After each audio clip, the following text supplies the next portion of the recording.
Thank you. Thank you so much. Thank you. Thank you so much. Well, Madam Chairwoman, thank you so much for your kind words and your leadership. To Prime Minister Ali Mariam and the people of Ethiopia, once again, thank you for your wonderful hospitality and for hosting this Pan-African institution. To members of the African Union, distinguished guests, ladies and gentlemen, thank you for welcoming me here today. It is a great honor to be the first President of the United States to address the African Union.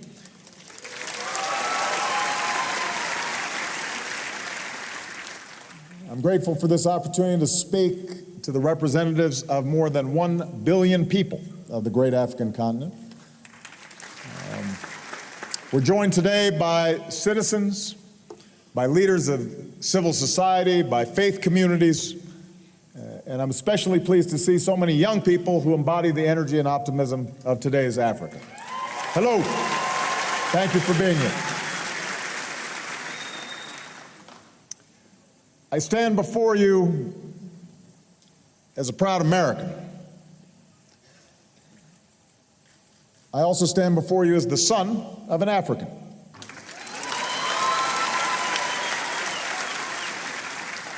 Africa and its people helped to shape America and allowed it to become the great nation that it is, and Africa and its people have helped shape who I am and how I see the world. In the villages in Kenya where my father was born, I learned of my ancestors and the life of my grandfather, the dreams of my father, the bonds of family that connect us all as Africans and Americans. As parents, Michelle and I want to make sure that our 2 daughters know their heritage, European and African, in all of its strengths and all of its struggle. So we've taken our daughters and stood with them on the shores of West Africa, in those doors of no return, mindful that their ancestors were both slaves and slave owners. We've stood with them in that small cell on Robben Island, where Madiba showed the world that no matter the nature of his physical confinement, he alone was the master of his fate.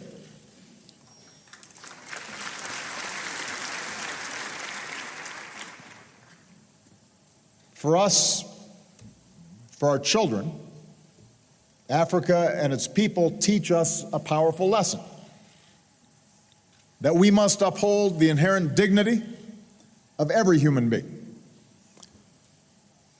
Dignity. That basic idea that by virtue of our common humanity, no matter where we come from or what we look like, we are all born equal, touched by the grace of God. Every person has worth. Every person matters. Every person deserves to be treated with decency and respect. Throughout much of history, mankind did not see this. Dignity was seen as a virtue reserved to those of rank and privilege, kings and elders. It took a revolution of the spirit over many centuries to open our eyes to the dignity of every person. And around the world, generations have struggled to put this idea into practice in laws and in institutions. So too here in Africa. This is the cradle of humanity. And ancient African kingdoms were home to great libraries and universities. But the evil of slavery took root, not only abroad, but here on the continent. Colonialism skewed Africa's economy and robbed people of their capacity to shape their own destiny. Eventually, liberation movements grew. And 50 years ago, in a great burst of self-determination, Africans rejoiced as foreign flags came down. and your national flags went up. As South Africa's Albert Luthuli said at the time, the basis for peace and brotherhood in Africa is being restored by the resurrection of national sovereignty and independence, of equality and the dignity of man. A half-century into this independence era, it is long past time to put aside old stereotypes of an Africa forever mired in poverty and conflict. The world must recognize Africa's extraordinary progress. Today, Africa is one of the fastest growing regions in the world. Africa's middle class is projected to grow to more than 1 billion consumers, with hundreds of mobile phones, hundreds of millions of mobile phones, surging access to the internet. Africans are beginning to leapfrog old technologies into new prosperity. Africa is on the move. A new Africa is emerging. Propelled by this progress and in partnership with the world, Africa has achieved historic gains in health. The rate of new HIV/AIDS infections has plummeted. African mothers are more likely to survive childbirth and have healthy babies.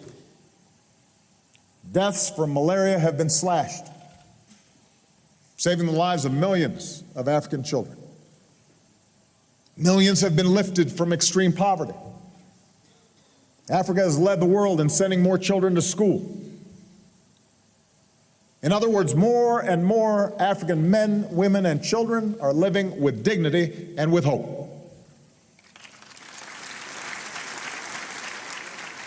And Africa's progress can also be seen in the institutions that bring us together today. When I first came to sub-Saharan Africa as a president, I said that Africa doesn't need strong men, it needs strong institutions. And one of those institutions can be the African Union. Here you can come together with a shared commitment to human dignity and development. Here your 54 nations pursue a common vision of an integrated, prosperous, and peaceful Africa. As Africa changes, I've called on the world to change its approach to Africa. So many Africans have told me, we don't want just aid, we want trade that fuels progress. We don't want patrons, we want partners who help us build our own capacity to grow. We don't want the indignity of dependence, we want to make our own choices and determine our own future. And as president, I've worked to transform America's relationship with Africa so that we're truly listening to our African friends and working together as equal partners. And I'm proud of the progress that we've made. We've boosted American exports to this region, part of trade that supports jobs for Africans and Americans. To sustain our momentum, and with the bipartisan support of some of the outstanding members of Congress who are here today, 20 of them who are here today, I recently signed the 10-year renewal of the African Growth and Opportunity Act, and I want to thank them all. Why don't they stand very briefly so you can see them, because they've done outstanding work.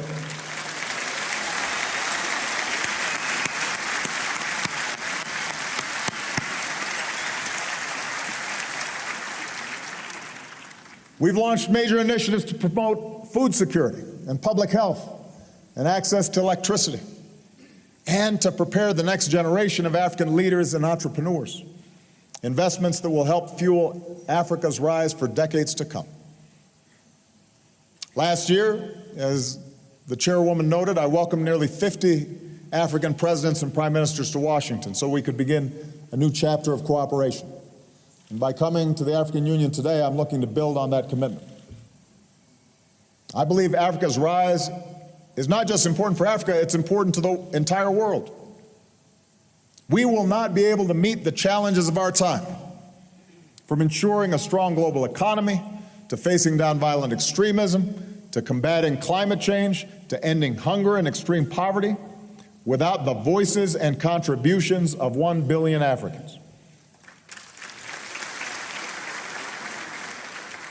Now, even with Africa's impressive progress, we must acknowledge that many of these gains rest on a fragile foundation. Alongside new wealth, hundreds of millions of Africans still endure extreme poverty. Alongside high-tech hubs of innovation, many Africans are crowded into shanty towns without power or running water, a level of poverty that's an assault on human dignity. Moreover, as the youngest and fastest growing continent, Africa's population in the coming decades will double to some 2 billion people, and many of them will be young, under 18. Now, on the one hand, this could bring tremendous opportunities as these young Africans harness new technologies and ignite new growth and reforms. Economists will tell you that countries, regions, continents grow faster with younger populations. It's a demographic edge and advantage, but only if those young people are being trained. We need only to look at the Middle East and North Africa to see that large numbers of young people with no jobs and stifled voices can fuel instability and disorder. I suggest to you that the most urgent task facing Africa today and for decades ahead is to create opportunity for this next generation.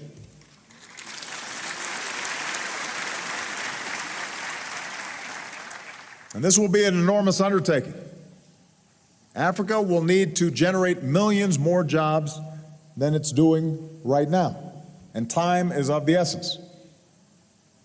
The choices made today will shape the trajectory of Africa and therefore the world for decades to come. And as your partner and your friend, allow me to suggest several ways that we can meet this challenge together. Africa's progress will depend on unleashing economic growth, not just for the few at the top, but for the many, because an essential element of dignity is being able to live a decent life. That begins with a job, and that requires trade and investment. Many of your nations have made important reforms to attract investment. It's been a spark for growth. But in many places across Africa, it's still too hard to start a venture, still too hard to build a business. Governments that take additional reforms to make doing business easier will have an eager partner in the United States. And that includes reforms to help Africa trade more with itself, as the chairwoman and I discussed before we came out here today, because the biggest markets for your goods are often right next door. You don't have to just look overseas for growth. You can look internally.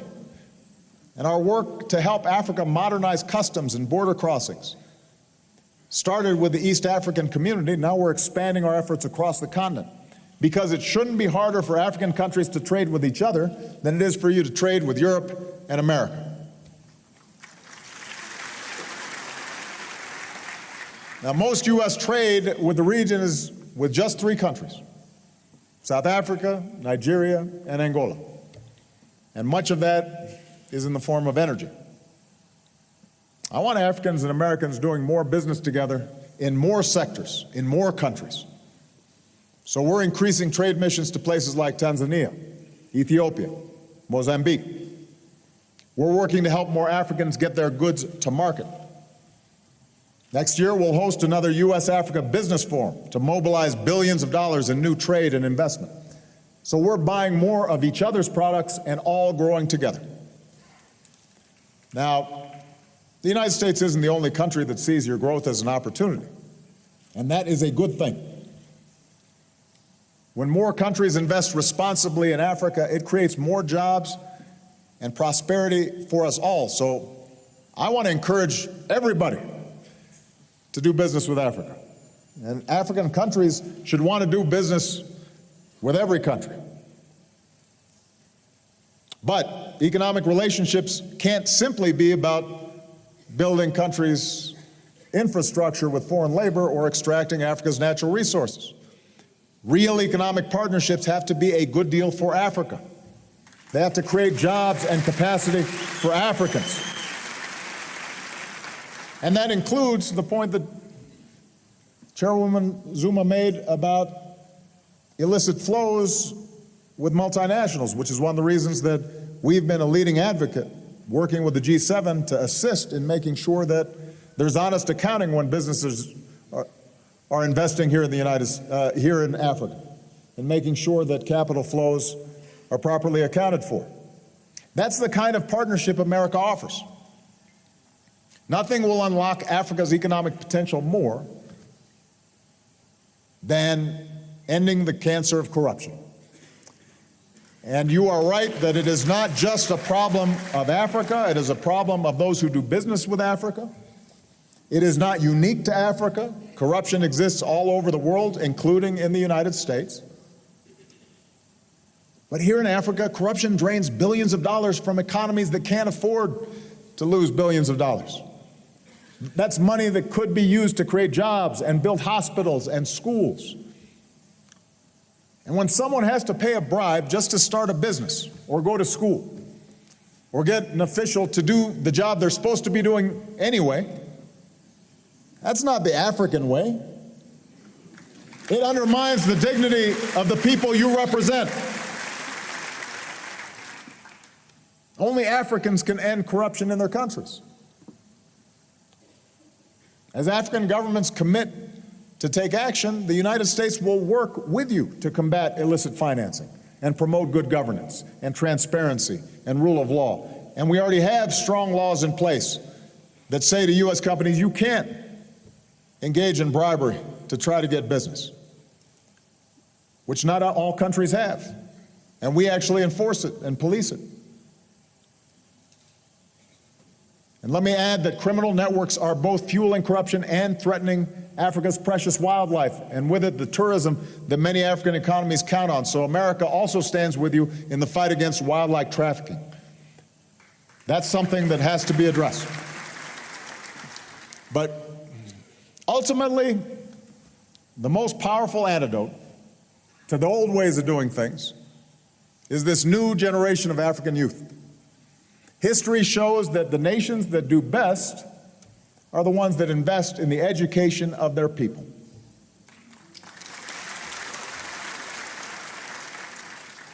You see, in this information age, jobs can flow anywhere. And they typically will flow to where workers are literate and highly skilled and online. And Africa's young people are ready to compete. I've met them. They are hungry. They are eager. They're willing to work hard. So we've got to invest in them. As Africa invests in education, our entrepreneurship programs are helping innovators start new businesses and create jobs right here in Africa. And the men and women in our Young African Leaders Initiative today will be the leaders who can transform business and civil society and governments tomorrow. Africa's progress will depend on development that truly lifts countries from poverty to prosperity. Because people everywhere deserve the dignity of a life free from want. A child born in Africa today is just as equal and just as worthy as a child born in Asia or Europe or America. At the recent development conference here in Addis, African leadership helped forge a new global compact for financing that fuels development. And under the AU's leadership, the Voice of a United Africa will help shape the world's next set of development goals. And you're pursuing a vision of the future that you want for Africa. And America's approach to development, the central focus of our engagement with Africa, is focused on helping you build your own capacity to realize that vision. Instead of just shipping food aid to Africa, we've helped more than 2 million farmers use new techniques to boost their yields, feed more people, reduce hunger. With our new alliance of government and the private sector investing billions of dollars in African agriculture, I believe we can achieve our goal and lift 50 million Africans from poverty. Instead of just sending aid to build power plants, our Power Africa initiative is mobilizing billions of dollars in investment from governments and businesses to reduce the number of Africans living without electricity. Now, an undertaking of this magnitude will not be quick. It will take many years. But working together, I believe we can bring electricity to more than 60 million African homes and businesses and connect more Africans to the global economy.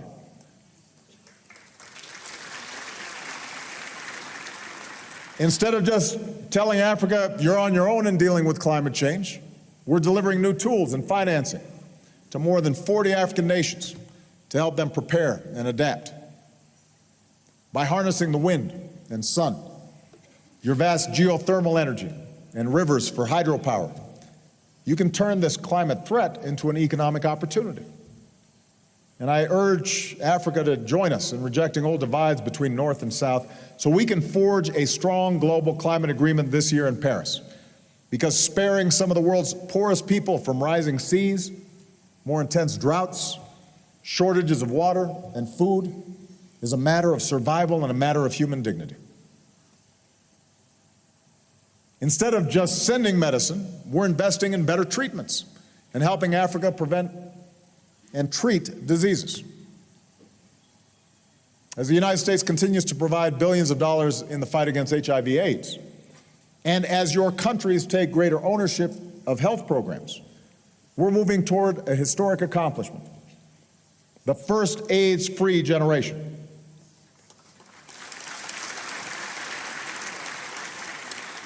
And if the world learned anything from Ebola, it's that the best way to prevent epidemics is to build strong public health systems that stop diseases from spreading in the first place. So America is proud to partner with the AU and African countries in this mission. Today I can announce that of the $1 billion that the United States is devoting to this work globally, half will support efforts here in Africa.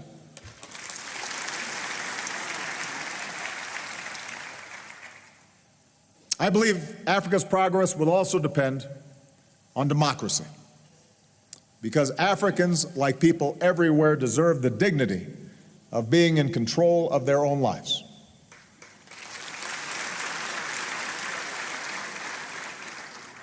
We all know what the ingredients of real democracy are. They include free and fair elections, but also freedom of speech and the press, freedom of assembly. These rights are universal. They're written into African constitutions.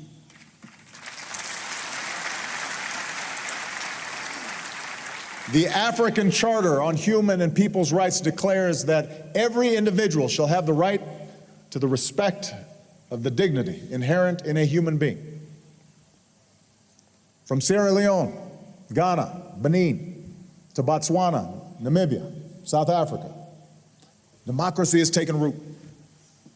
In Nigeria, more than 28 million voters bravely cast their ballots, and power transferred as it should, peacefully.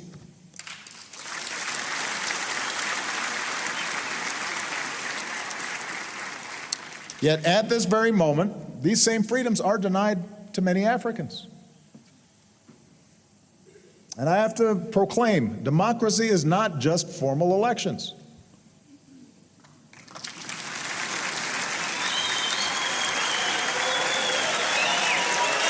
You know,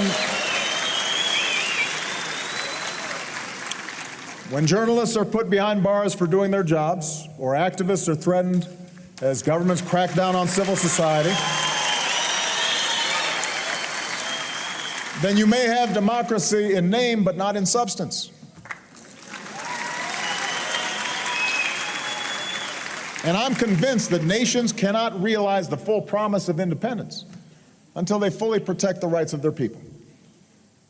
And this is true even for countries that have made important democratic progress.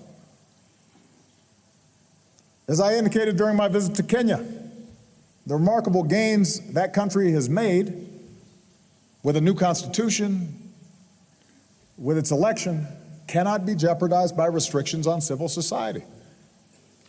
You know, likewise, our hosts, Ethiopians, have much to be proud of. I've been amazed at all the wonderful work that's being done here. And it's true that the elections that took place here occurred without violence. But as I discussed with Prime Minister Haile Mariam, that's just the start of democracy. I believe Ethiopia will not fully unleash the potential of its people if journalists are restricted or legitimate opposition groups can't participate in the campaign process. And to his credit, the Prime Minister acknowledged that more work will need to be done for Ethiopia to be a full-fledged, sustainable democracy. So these are conversations we have to have as friends. American democracy is not perfect. We've worked for many years. But one thing we do is we continually re-examine to figure out how can we make our democracy better. And that's a source of strength for us, being willing to look and see honestly what we need to be doing to fulfill the promise of our founding documents. And every country has to go through that process. No country is perfect, but we have to be honest and strive to expand freedoms, to broaden democracy. The bottom line is that when citizens cannot exercise their rights, the world has a responsibility to speak out. And America will, even if it's sometimes uncomfortable. Even when it's sometimes directed towards our friends. And I know that there are some countries that don't say anything. And maybe that's easier to, for leaders to deal with. But you're kind of stuck with us. This is how we are. We believe in these things. We're going to keep on talking about it. And I want to repeat, we do this not because we think our democracy is perfect or we think that every country has to follow precisely our path. For more than 2 centuries since our independence, we're still working on perfecting our union. We're not immune from criticism. When we fall short of our ideals, we strive to do better. But when we speak out for our principles, at home and abroad, we stay true to our values, and we help lift up the lives of people beyond our borders. And we think that's important. And it's especially important, I believe, for those of us of African descent, because we've known what it feels like to be on the receiving end of injustice. We know what it means to be discriminated against. We know what it means to be jailed. So how can we stand by when it's happening to somebody else? I'll be frank with you, it can't just be America that's talking about these things. Fellow African countries have to talk about these things. Just as other countries championed your break from colonialism, our nations must all raise our voices when universal rights are being denied. For if we truly believe that Africans are equal in dignity, that Africans have an equal right to freedoms that are universal, that's a principle we all have to defend. And it's not just a Western idea, it's a human idea. I have to also say that Africa's democratic progress is also at risk when leaders refuse to step aside when their terms end. Now,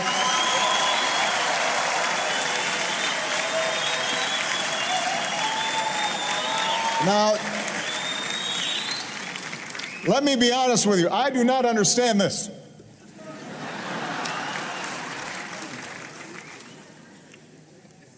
I am in my second term. It has been an extraordinary privilege for me to serve as the President of the United States. I cannot imagine a greater honor or a more interesting job. I love my work. But under our Constitution, I cannot run again. I can't run again. I actually think I'm a pretty good president. I think if I ran, I could win. But I can't.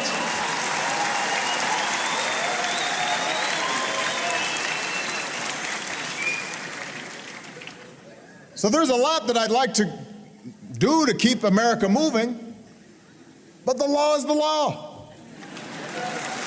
And no one person is above the law, not even the president.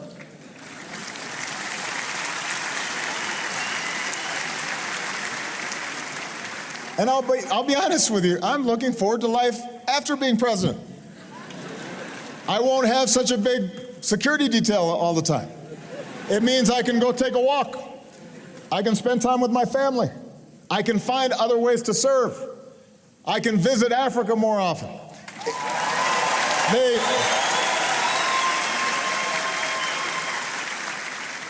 The point is, I don't understand why people want to stay so long. Especially when they've got a lot of money.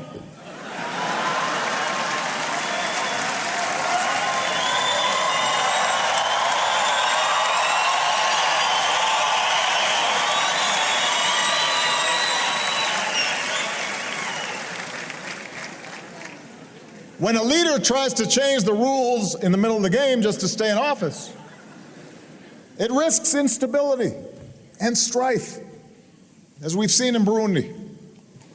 And this is often just a first step down a perilous path. And sometimes you'll hear a leader say, well, I'm the only person who can hold this nation together. If that's true, then that leader has failed to truly build their nation. You look at Nelson Mandela. Madiba, like George Washington, forged a lasting legacy, not only because of what they did in office, but because they were willing to leave office and transfer power peacefully.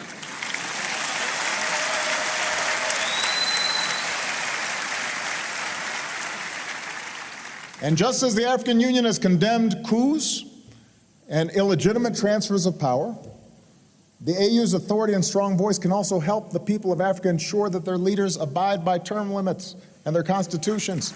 Nobody should be president for life. And your country's better off if you have new blood and new ideas. I'm still a pretty young man.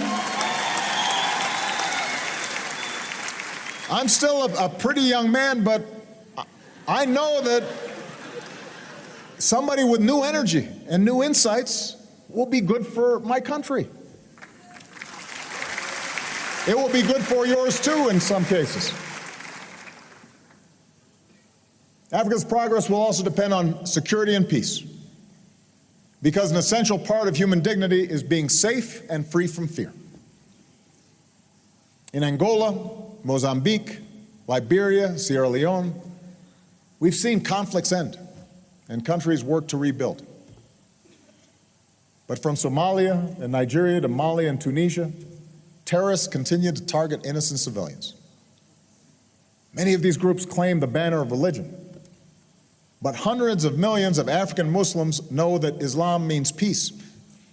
And we must call groups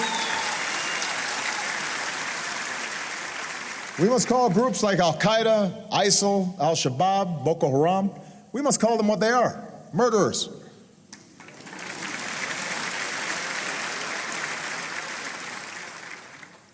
In the face of threats, Africa and the African Union has shown leadership.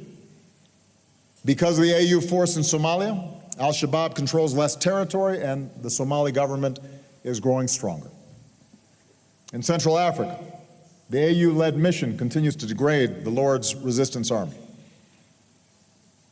In the Lake Chad Basin, forces from several nations with the backing of the AU are fighting to end Boko Haram's senseless brutality. And today we salute all those who serve to protect the innocent, including so many brave African peacekeepers. Now, as Africa stands against terror and conflict, I want you to know that the United States stands with you. With training and support, we're helping African forces grow stronger. The United States is supporting the AU's effort to strengthen peacekeeping, and we're working with countries in the region to deal with emerging crises with the African Peacekeeping Rapid Response Partnership. The world must do more to help as well. This fall at the United Nations, I will host a summit to secure new commitments to strengthen international support for peacekeeping, including here in Africa. And building on commitments that originated here in the AU, we'll work to develop a new partnership between the UN and the AU that can provide reliable support for AU peace operations. If African governments and international partners step up with strong support, we can transform how we work together to promote security and peace in Africa. Now, our efforts to ensure our shared security must be matched by a commitment to improved governance. Those things are connected. Good governance is one of the best weapons against terrorism and instability. Our fight against terrorist groups, for example, will never be won if we fail to address legitimate grievances that terrorists may try to exploit, if we don't build trust with all communities, if we don't uphold the rule of law. There's a saying, and I believe it is true: if we sacrifice liberty in the name of security, we risk losing both.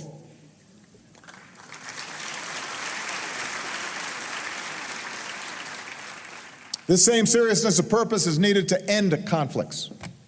In the Central African Republic, the spirit of dialogue recently shown by ordinary citizens must be matched by leaders committed to inclusive elections and a peaceful transition. In Mali, the comprehensive peace agreement must be fulfilled. And leaders in Sudan must know their nation will never truly thrive so long as they wage war against their own people. The world will not forget about Darfur. In South Sudan, the joy of independence has descended into the despair of violence. I was there at the United Nations when we held up South Sudan as the promise of a new beginning. And neither Mr. Kiir nor Mr. Machar have shown so far any interest in sparing their people from this suffering or reaching a political solution. Yesterday, I met with leaders from this region. We agree that given the current situation, Mr. Kiir and Mr. Machar must reach an agreement by August 17th, because if they do not, I believe the international community must raise the costs of intransigence. And the world awaits the report of the AU Commission of Inquiry, because accountability for atrocities must be part of any lasting peace in Africa's youngest nation.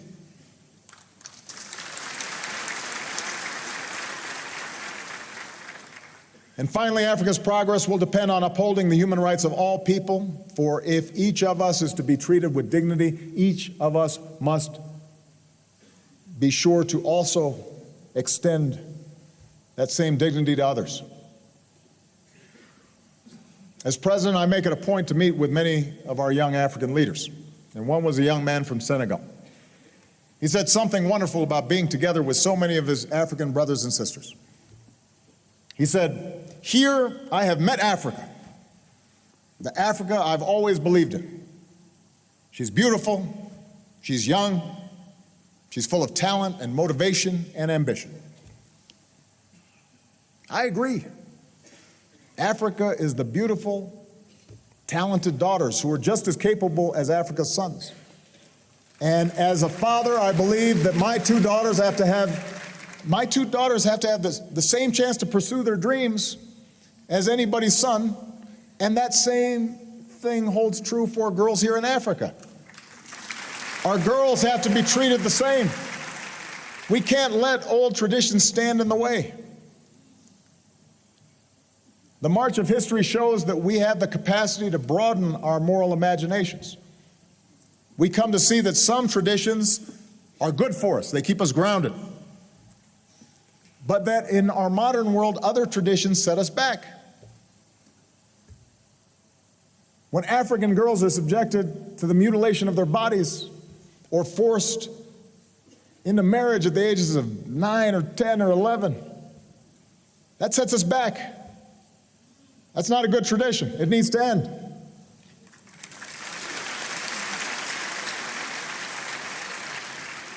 When more than 80% of new HIV cases in the hardest hit countries are teenage girls, that's a tragedy. That sets us back. So America's beginning a partnership with 10 African countries: Kenya, Lesotho, Malawi, Mozambique, South Africa, Swaziland, Tanzania, Uganda, Zambia, and Zimbabwe, to keep teenage girls safe and AIDS-free. And when girls cannot go to school, and grow up not knowing how to read or write, that denies the world future women engineers, future women doctors, future women business owners, future women presidents. That sets us all back. That's a bad tradition, not providing our girls the same education as our sons. I was saying in Kenya Nobody would put out a football team and then just play half the team. You'd lose. The same is true when it comes to getting everybody an education. You can't leave half the team off, our young women. So as part of America's support for the education and the health of our daughters, my wife, Michelle, is helping to lead a global campaign, including a new effort in Tanzania and Malawi, with a simple message. Let girls learn. Let girls learn so they grow up healthy and they grow up strong, and that will be good for families, and they will raise smart, healthy children, and that will be good for every one of your nations. Africa is the beautiful, strong women that these girls grow up to become. The single best indicator of whether a nation will succeed is how it treats its women.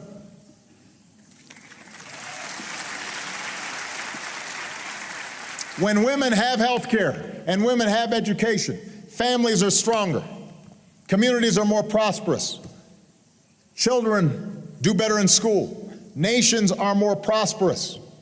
Look at the amazing African women here in this hall. If you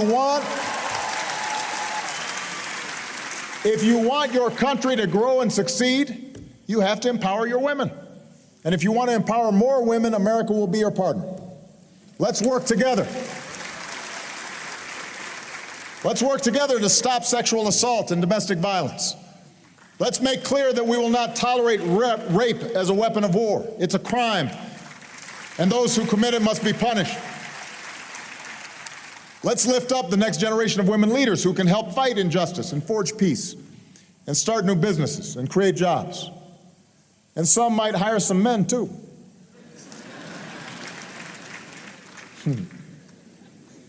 We'll all be better off when women have equal futures.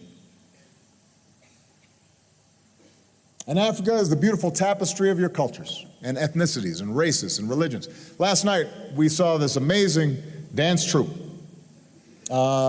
made up of street children who had formed a dance troupe, and they performed for the Prime Minister and myself. And there are 80 different languages, and I don't know how many ethnic groups, and there were like 30 different dances that were being done, and the Prime Minister was trying to keep up with, okay, I think that's one Zomoro, and they were moving fast. And that diversity here in Ethiopia is representative of diversity all throughout Africa. And that's a strength. Now, yesterday I had the privilege to view Lucy. You may know Lucy. She's our ancestor, more than 3 million years old.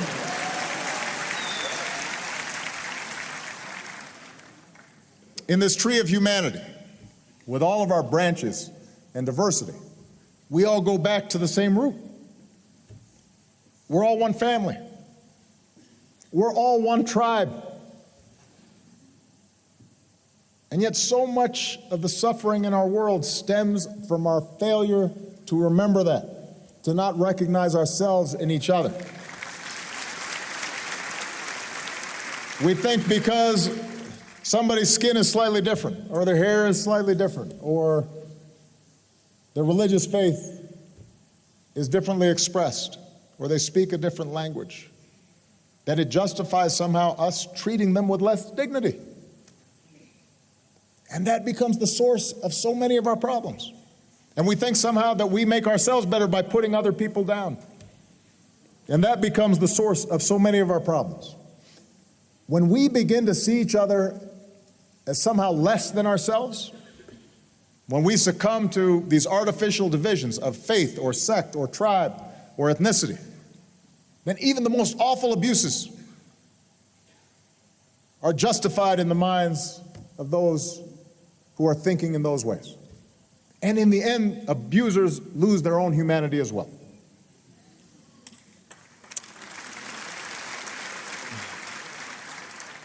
Nelson Mandela taught us to be free is not merely to cast off one's chains, but to live in a way that respects and enhances the freedom of others. Every one of us is equal. Every one of us has worth. Every one of us matters.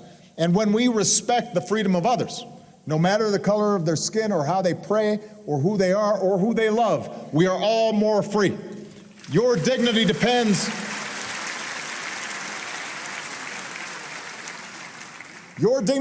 on my dignity, and my dignity depends on yours. Imagine if everyone had that spirit in their hearts. Imagine if governments operated that way.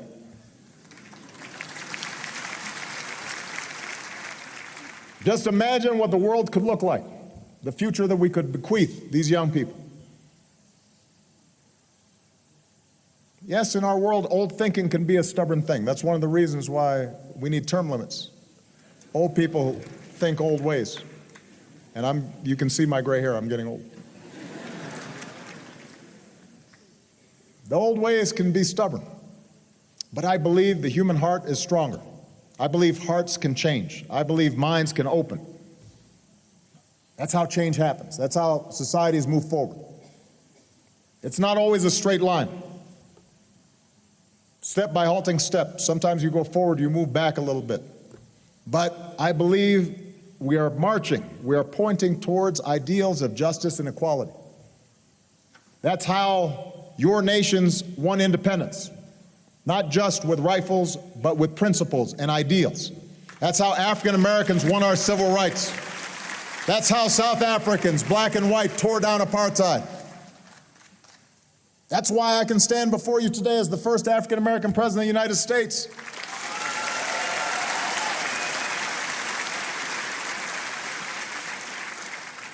New thinking, unleashing growth that creates opportunity. Promoting development that lifts all people out of poverty, supporting democracy that gives citizens their say, advancing the security and justice that delivers peace, respecting the human rights of all people. These are the keys to progress, not just in Africa, but around the world. And this is the work that we can do together. And I am hopeful. As I prepare to return home, my thoughts are with that same young man from Senegal who said, "Here I have met Africa, the Africa I've always believed in. She is beautiful and young, full of talent and motivation and ambition." To which I would simply add, as you build the Africa you believe in, you will have no better partner, no better friend than the United States of America. God bless Africa. God bless the United States of America. Thank you very much, everybody. Thank you.